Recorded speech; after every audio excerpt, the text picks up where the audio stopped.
A quiet countryside cemetery. A brother and sister, Johnny and Barbara, arrive to visit their father's grave.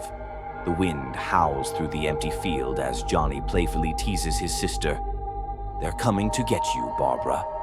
But his joke quickly turns into a nightmare. From the distance, a man appears, pale, lifeless, moving strangely. Then, without warning, he attacks.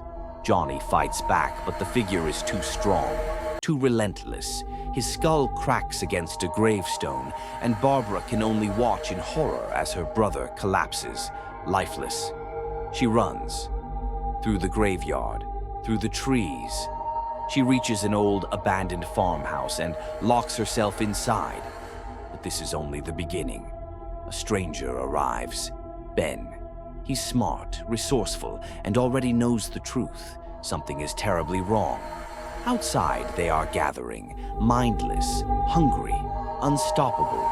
The dead have risen, and they crave human flesh. Ben wastes no time. He barricades the windows, blocks the doors, and prepares for the night ahead. But Barbara, she's in shock, frozen by terror. She barely speaks as more survivors emerge from the basement, a desperate couple, their sick daughter, and others who believe that hiding underground is the only way to survive. But as the undead close in, fear starts to spread inside the house, and soon it becomes clear. The real danger isn't just outside. Paranoia, mistrust, selfish decisions. The survivors turn on each other. While Ben fights to keep them safe, others panic, arguing, making mistakes, putting them all at risk. And then, the first bite. The horror isn't just that the dead are coming. It's that one bite is all it takes. The infection spreads. A father watches his daughter turn into a monster.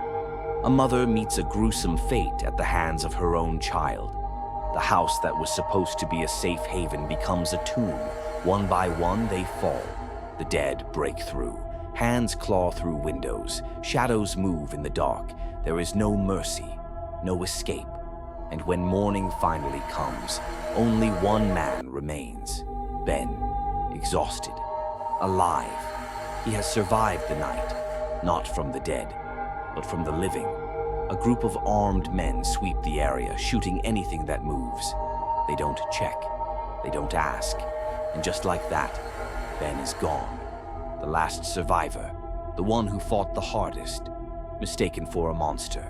No happy ending, no rescue, only cold, brutal reality. Night of the Living Dead isn't just a zombie movie, it's a revolution in horror.